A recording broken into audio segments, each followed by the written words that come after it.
ಎಲ್ಲರಿಗೂ ನಮಸ್ಕಾರ. ನಾನು ನಿಮ್ಮ ಲಿಖಿತ್ ಕುಮಾರ್ ಎನ್. ನಾನು KGF ತಾಲೂಕು ಕೋಲಾರ ಡಿಸ್ಟಿಕ್ಕಿಂದ ಮಾತಾಡ್ತಾ ಇದ್ದೀನಿ. ನಾನು ಇವಾಗ ಭಾಷಣ ಸ್ಪರ್ಧೆಯಲ್ಲಿ ಭಾಗವಹಿಸುತ್ತಿದ್ದೇನೆ. Means speech.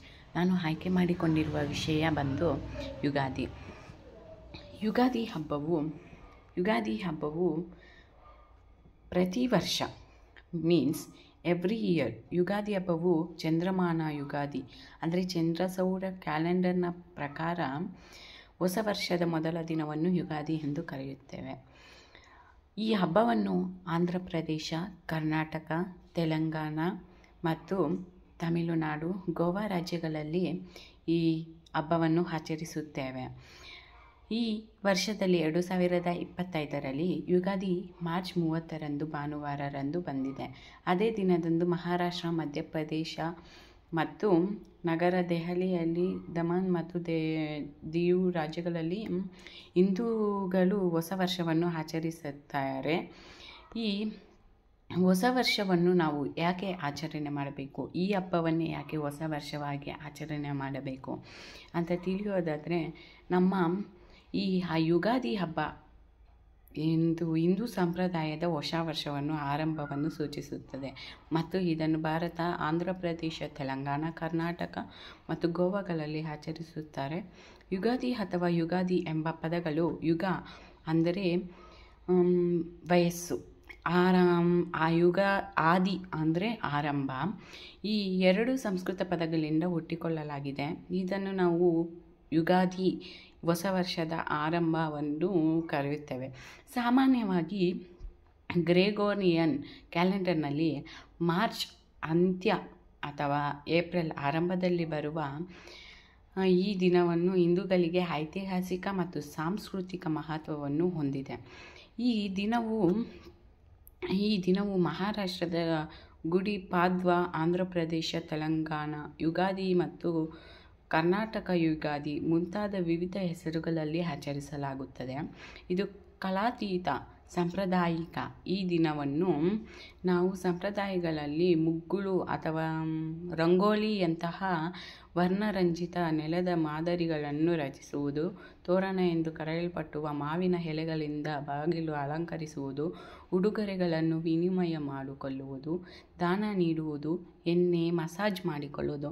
ಅಂದರೆ ನಮ್ಮ ದೇಹಕ್ಕೆ ಯಾವುದೇ ಪಾಪಗಳು ಮಾಡಿದರೆ, ಯಾವುದೇ ನಮ್ಮ ದೇಹದ ಮೇಲೆ ಯಾವುದೇ ಕೆಟ್ಟ ದುಷ್ಟ ಪರಿಣಾಮಗಳು ಬೀರದೆ ನಾವು ಈ ಎಣ್ಣೆಯಲ್ಲಿ ನಾವು ಸ್ನಾನ ಮಾಡಬೇಕು. ಮತ್ತು ಯುಗಾದಿ ಹಬ್ಬದ ಸಂಪೂರ್ಣ ರೂಪ ಎಂದರೆ, ಯುಗಾದಿ ಎಂಬ ಪದವು ಯುಗ, ವಯಸ್ಸು, ಆದಿ, ಆರಂಭ ಎಂಬ ಎರಡು ಪದಗಳ ಸಂಯೋಜನೆಯಾಗಿದೆ. ಶುಭ ಸಂಭ್ರಮದ ಈ ದಿನವನ್ನು ಬಹಳ ವೈಭವ ಉತ್ಸಾಹದಿಂದ ಆಚರಿಸಲಾಗುತ್ತದೆ. ಸಮಾಜ ಪ್ರತಿಯೊಂದು ಕ್ಷೇತ್ರದ ಜನರು ಹೊಸ ಬಟ್ಟೆಯನ್ನು ಧರಿಸಿ ಈ ಹಬ್ಬವನ್ನು ಆಚರಣೆ ಮಾಡಲಾಗುತ್ತದೆ. ಯುಗಾದಿಯ ಇತಿಹಾಸದ ಬಗ್ಗೆ ಒಂದಷ್ಟು ಮಾಹಿತಿ ಹೇಳುತ್ತೇನೆ.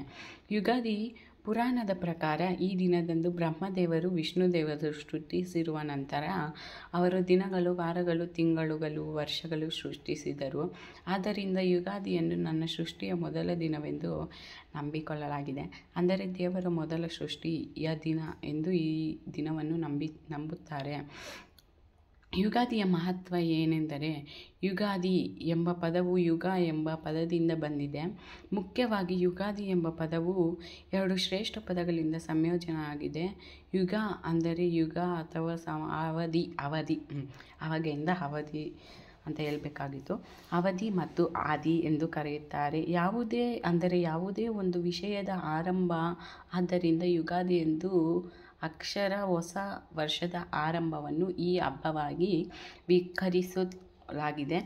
ಈ ಚಂದ್ರಮಾನ ಯುಗಾದಿ ಎಂದು ಯಾಕೆ ಕರೆಯುತ್ತಾರೆ ಎಂದು ನೋಡುವುದಾದರೆ, ಚಂದ್ರ ಈ ಹಬ್ಬವು ಚಂದ್ರನಿಗೆ ಆಚರಿಸಲ್ಪಟ್ಟುವ ಹಬ್ಬವಾಗಿದೆ. ಈ ಹಬ್ಬಕ್ಕೆ ನಾವು ಹೊಸ ಬಟ್ಟೆ ತೊಡಗಿಸುವುದಲ್ಲದೆ ಮರಗಳು ಕೂಡ ಈ ಹಬ್ಬಕ್ಕೆ ಹೊಸ ಬಟ್ಟೆಯನ್ನು ತೊಡಗಿಸಿಕೊಳ್ಳಲಾಗುತ್ತದೆ. ಅದಕ್ಕೆ ಈ ಹಬ್ಬವನ್ನು ವಸಂತ ಋತು ಎಂದು ಕರೆಯಲಾಗುತ್ತದೆ.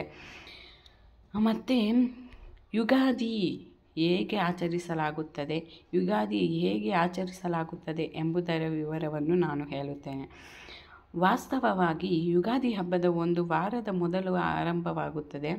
ನಾವು ಮನೆಯೆಲ್ಲ ಸ್ವಚ್ಛಗೊಳಿಸಿ ಈ ರೀತಿಯ ಎಲ್ಲ ಕಾರ್ಯಗಳನ್ನು ನಾವು ಮಾಡುತ್ತೇವೆ.